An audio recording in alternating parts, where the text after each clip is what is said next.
Českého Vrbného.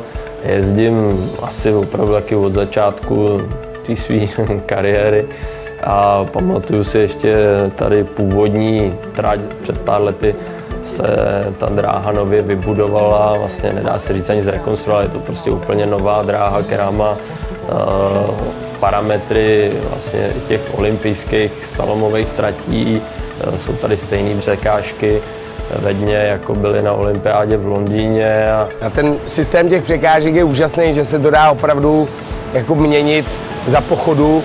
Nicméně sranda to úplná není, protože každý pohyb třeba té překážky i o centimetry dokáže změnit tu vodu 50 metrů nad a 100 metrů pod. Od vize po tu realizaci toho kanálu, to znamená před 3 lety, tak to vlastně trvalo 10 let a spousta lidí si myslelo, že to je sen ještě týden předtím, než se tady začalo kopat. I like the course, yeah, it's got good features and it's like reasonably fast. I like it, yeah, it's good.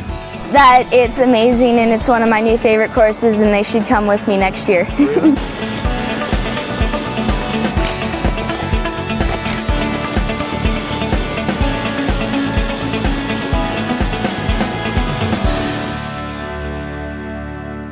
No tak já jsem se k tomu dostal vlastně díky rodičům, jako asi skoro každý, ale nebylo to tak, že by mý rodiče chtěli, aby dělal vodní slalom.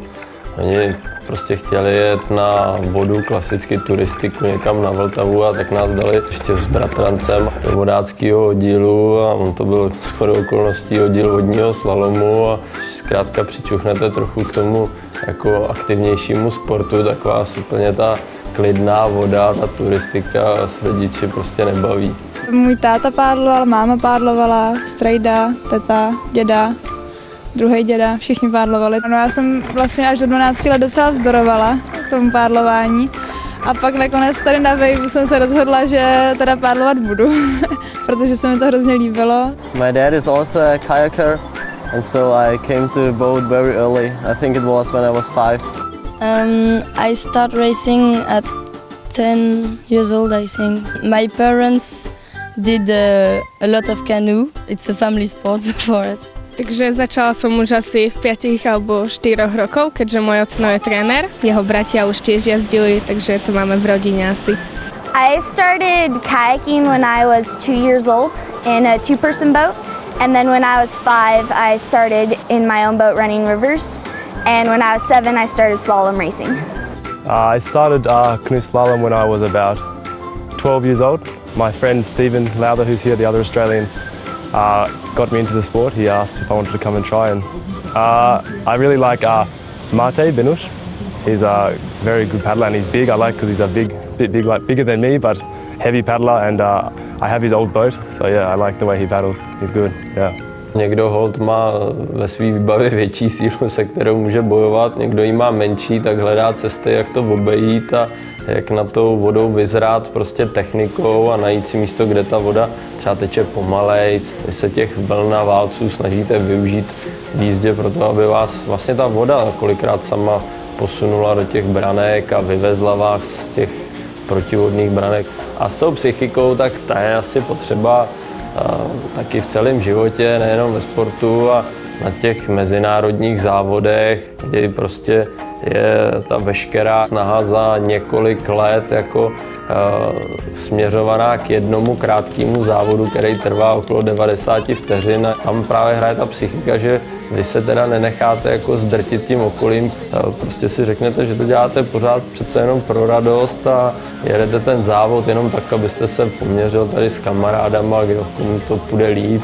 Z takového toho sportovního pohledu si vážím vítězství v celé sérii světového poháru, protože to je za prvý několik závodů v průběhu celého roku a za druhý na každý závod světového poháru jede mnohem širší světová špička. Na olympiádu prostě mohou vždycky jeden nejlepší ze země. V tom světovém poháru se potkají všichni tyhle ty opravdu špičkoví jezdci a tam já to vidím tak, že prostě kdo prokáže nějakou tu výkonnost za celou sezónu, tak opravdu v tom roce asi jezdil nejlíp.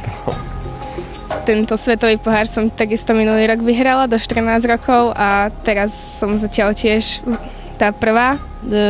The feelings are really good and I like competition, I like sports.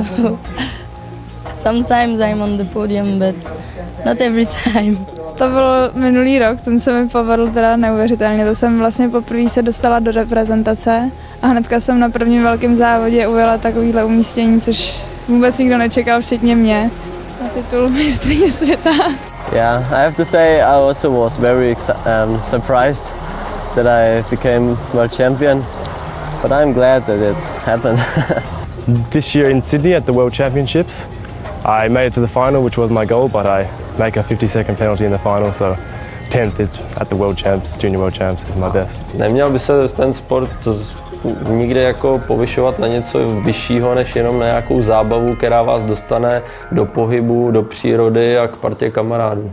No, tak já se maximálně snažím o to, aby jsme byli všichni kamarádi, protože čím víc přátel člověk má, tím líp, že jo?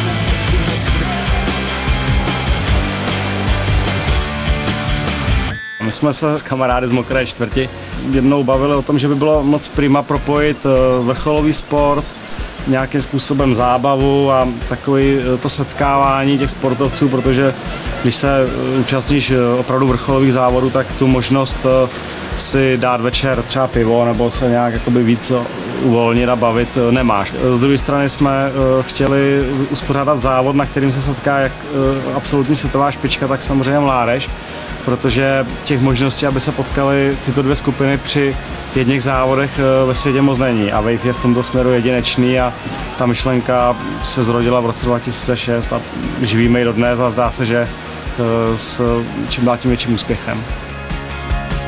Asi to opravdu je vlastně soutěž, která spoustu dětí motivuje k tomu, aby ten sport dělali opravdu trošku na vrcholovější úrovni a snažili se přiblížit těm dospělým a je dobrý, že se vlastně tady poměřují lidi nejenom uvnitř jedné země, ale poměřují se i s Němci, Francouzi, Kazachstánci, Australany a navazují i ty různá přátelství. Takže atmosféra je tu príjemná, tlieskajú ľudia, keď niekto dobre zajde.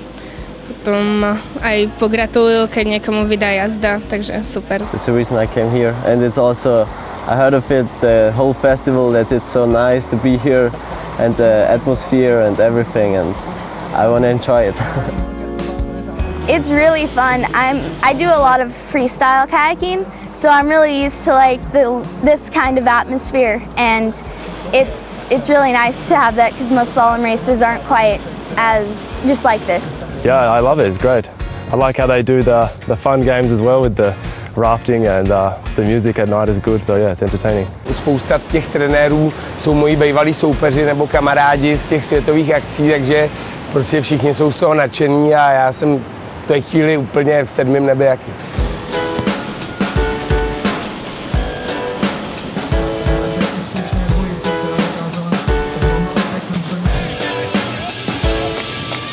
Ten závod je organizačně nesmírně náročný. Wave trvá v podstatě 4-5 dní.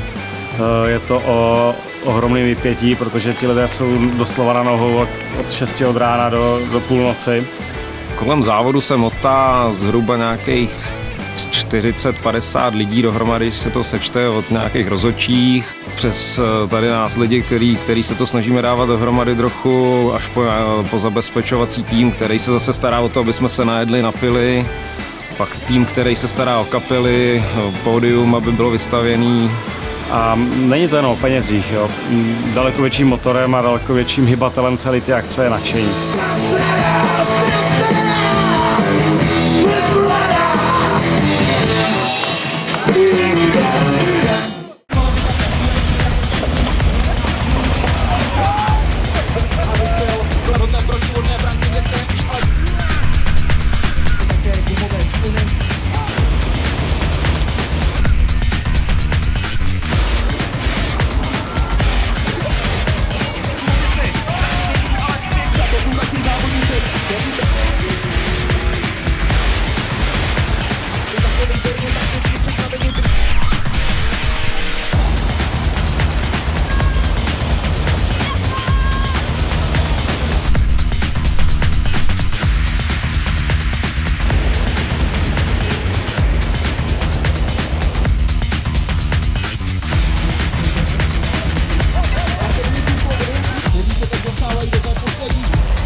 ani nedovedu říct, co přesně mě jako láká, že sem jedu. Tady je parta lidí, se kterými se člověk rád setká. Jsou tady spousty jiných doplňkových aktivit, nejenom ten závod ve vodním slalomu, jsou tady závody na těch nafukovacích člunech, kde jdou 2 lidi v jedné lodi, ale přitom na startu jsou 4 nebo 5 lodí a teď do sebe strkají, on se tomu říká masocross a je to opravdu někdy tvrdý. Letos nově tady závod na paddleboardech a večer jsou tady krásné koncerty, zábava pro dospělí. To je to, co mě tady baví sem jezdit, protože vím, že tady prostě strávím pěkných pár dní a pobavím se a odjedu domů s dobrým pocitem. No.